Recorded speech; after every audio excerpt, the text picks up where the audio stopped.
Hello, అందరికీ నమస్కారం. అపర్ణాస్ కిచెన్కి స్వాగతం. ఈరోజు నేను పావు బాజీ చేయబోతున్నాను. పావు బాజీని నేను ఎలా చేస్తానో చూపిస్తాను. ఈ పావు బాజీ చేయడానికి కావాల్సిన వెజిటబుల్స్ వచ్చేసి ఆలు, carrot, peas, capsicum and beetroot.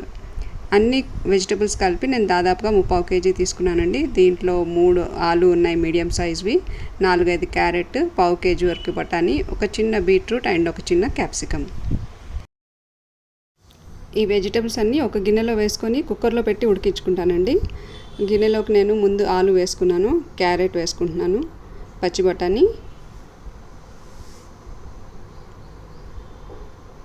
బఠానీ, కొన్ని దీంట్లో వేసుకుందాము, కొన్ని పోపులోకి వేసుకుందాము. ఒక చిన్న బీట్రూట్ కట్ చేసి వేసుకుంటున్నాను.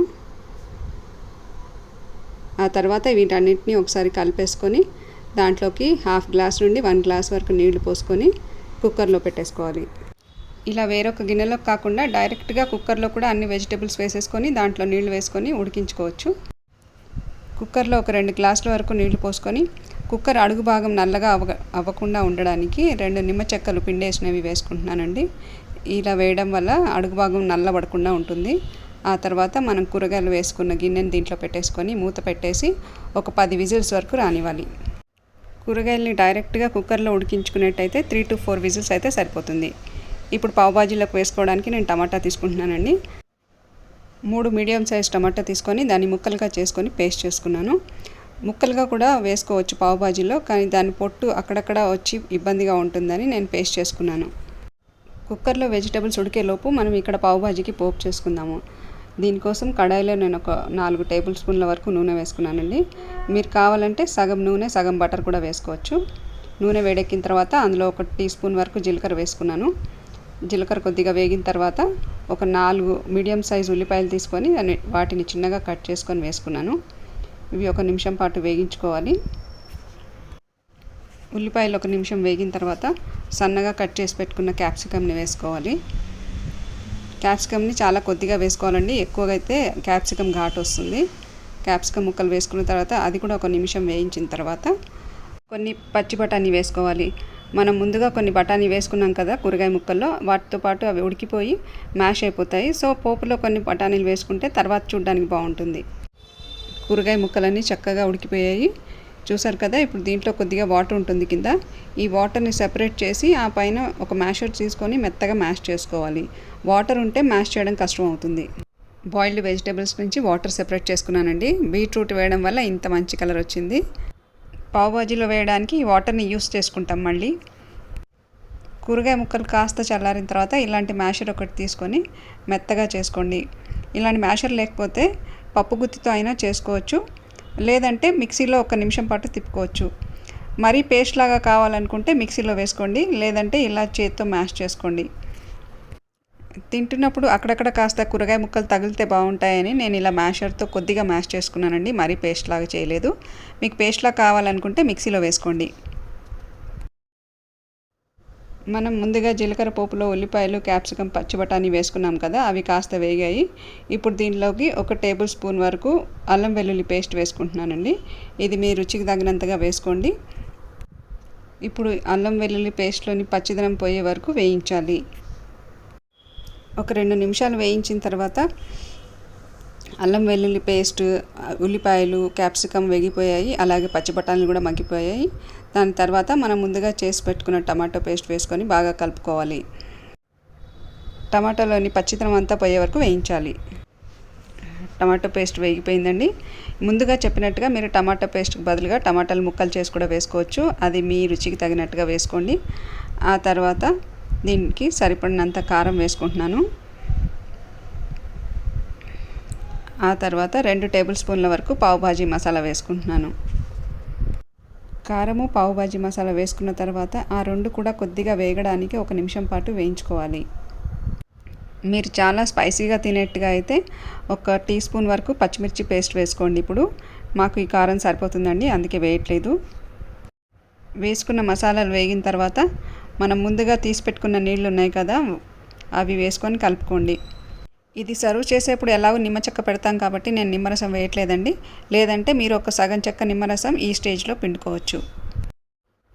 ఇలాగ మసాలాలన్నీ కలిసిపోయి బాగా ఉడుకుతున్న స్టేజ్లో మనం ముందుగా బాయిల్ చేసి మ్యాష్ చేసి పెట్టుకున్న వెజిటేబుల్స్ని వేసుకొని బాగా కలుపుకోవాలి. చూడండి, ఇలా నేను మరీ మెత్తగా పేస్ట్ లాగా చేసుకోకుండా కాస్త ముక్కలు కనబడేట్టుగా మ్యాష్ చేసుకున్నాను. మీరు ఇలా కాదనుకుంటే మిక్సీలో పేస్ట్ లాగా చేసుకోవచ్చు పూర్తిగా. ఈరోజు నేను వేసుకున్న వెజిటేబుల్సే కాకుండా దీంట్లోకి మీరు కాలీఫ్లవర్, క్యాబేజ్ అండ్ బీన్స్ లాంటివి కూడా వేసుకోవచ్చు. అలాగే నేను పోపులోకి నూనె వేసుకున్నాను. అది నూనె కాకుండా మీరు సగం నూనె సగం బటర్ వేసుకోవచ్చు, లేదంటే పూర్తిగా బటర్ వేసి కూడా చేసుకోవచ్చు. అన్నీ బాగా కలిసిపోయేంత వరకు కలుపుకున్న తర్వాత 1 టీ స్పూన్ వరకు కసూరి మేతి వేసుకుంటున్నాను. కసూరి మేతిని ఇలా చేతిలోకి తీసుకొని నలిపి వేయాలి. ఇది ఆప్షనల్ అండి, మీకు నచ్చదనుకుంటే టోటల్గా స్కిప్ చేసేయండి. కసూరి మేతి వేసి బాగా కలుపుకోవాలి. ఆ తర్వాత మనం ఇప్పుడు చివరిగా ఉప్పు వేసుకుంటామండి. స్టార్టింగ్లోనే అంటే బాయిల్డ్ వెజిటేబుల్స్ వేయకముందే మనకు సుమారుగా ఎంత వేయాలో తెలియదు కాబట్టి ఉప్పుని మనం లాస్ట్లో వేసుకుంటాం దీనికి. ఇప్పుడు ఈ స్టేజ్లో ఉప్పు వేసుకుంటున్నానండి. నేను దీంట్లోకి 2 టీ స్పూన్స్ వరకు ఉప్పు వేసుకున్నాను. ఉప్పును కూడా వేసిన తర్వాత బాగా కలుపుకోండి. పావ్ బాజీ ఇంత గట్టిగా ఉంటే తినలేం కదా, అందుకని మనం ఎంత పల్చగా తింటామో అంత పల్చగా అయ్యే వరకు కొద్ది కొద్దిగా నీళ్లు పోసుకుంటూ కలుపుకోండి.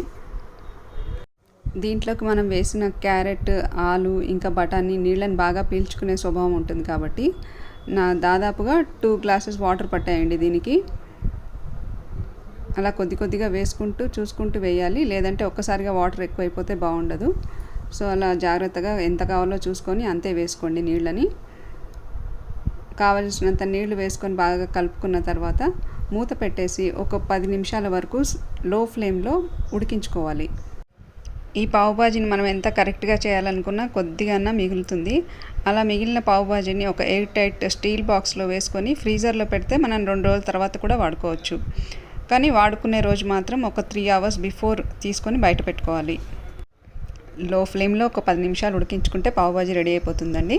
దించే ముందు కాస్త కొత్తిమీర, 1 టేబుల్ స్పూన్ వరకు బటర్ వేసుకొని బాగా కలుపుకొని దించుకుంటే పావు బాజీ రెడీ అయిపోతుంది. ఇప్పుడు బాజీ రెడీ అయిపోయింది కదా, దీనికి కావాల్సిన పావుని ఎలా కాలుస్తానో చూపిస్తాను పదండి. దీనికోసం ముందుగా స్టవ్ పైన ఒక ఇనుప పెనం పెట్టుకున్నానండి. నాన్ స్టిక్ పెనం కంటే ఇనుప పెనం వాడితే మంచిదని ఇది వాడుతున్నాను నేను. దాంట్లోకి 1 టేబుల్ స్పూన్ వరకు బటర్ వేసుకుంటున్నాను. ఇలా బయట నుంచి తెచ్చిన బటరే కాకుండా ఇంట్లో చేసుకున్న వెన్న ఉంటే కూడా అది వేసుకోండి, అది కూడా చాలా బాగుంటుంది. బటర్ కరిగిన తర్వాత దాంట్లో కొద్దిగా పావు బాజీ మసాలా వేసుకుంటున్నాను. ఆ తర్వాత సన్నగా కత్తిరించుకున్న కొత్తిమీర వేసుకుంటున్నాను. ఈ కొత్తిమీర, పావు బాజీ మసాలా ఇవన్నీ ఆప్షనల్ అండి. జస్ట్ బటర్ వేసి కాల్చుకున్న పావు చాలా బాగుంటుంది. ఇలా చూపిస్తున్న విధంగా పావుని అడ్డంగా సగానికి కట్ చేసి కింది భాగం బటర్ పైన వచ్చేట్టుగా పెట్టుకోవాలి. ఇలాగే కావాల్సినన్ని పావుని కట్ చేసుకొని బటర్ పైన గోల్డెన్ బ్రౌన్ కలర్ వచ్చే వరకు, క్రిస్పీగా అయ్యే వరకు కాల్చుకోవాలి. ఇలాగా ఒకవైపు కొద్దిగా కాలిన తర్వాత మరోవైపుకు తిప్పుకొని ఒక అర నిమిషం పాటు కాల్చుకోవాలండి. మరోవైపు జస్ట్ బటర్ కోటింగ్ అయ్యి కాస్త వేడైతే చాలండి, ఆ వైపు ఎక్కువగా కాల్చే అవసరం లేదు. తెల్లగా ఉండే వైపు మాత్రం గోల్డెన్ బ్రౌన్ కలర్ వచ్చే వరకు, క్రిస్పీగా అయ్యే వరకు కాల్చుకోవాలి. ఇలా క్రిస్పీగా కాల్చుకున్న పావుని ఇలాగే డైరెక్ట్గా కూడా తినచ్చు, చాలా బాగుంటుంది. బటర్ పావు కూడా క్రిస్పీగా రెడీగా ఉన్నాయండి. ఇప్పుడు ప్లేట్లో వేసుకొని సర్వ్ చేసుకోవడమే. ఇప్పుడు ఈ పావుని బాజీని సర్వ్ చేసుకోవడానికి వీటితో పాటుగా ఉల్లిపాయల్ని, నిమ్మకాయని కూడా పెడితే చాలా బాగుంటుంది. ఉల్లిపాయల్ని రౌండ్గా స్లైసెస్ చేసుకొని వాటిని పొరలు పొరలుగా విడదీయండి.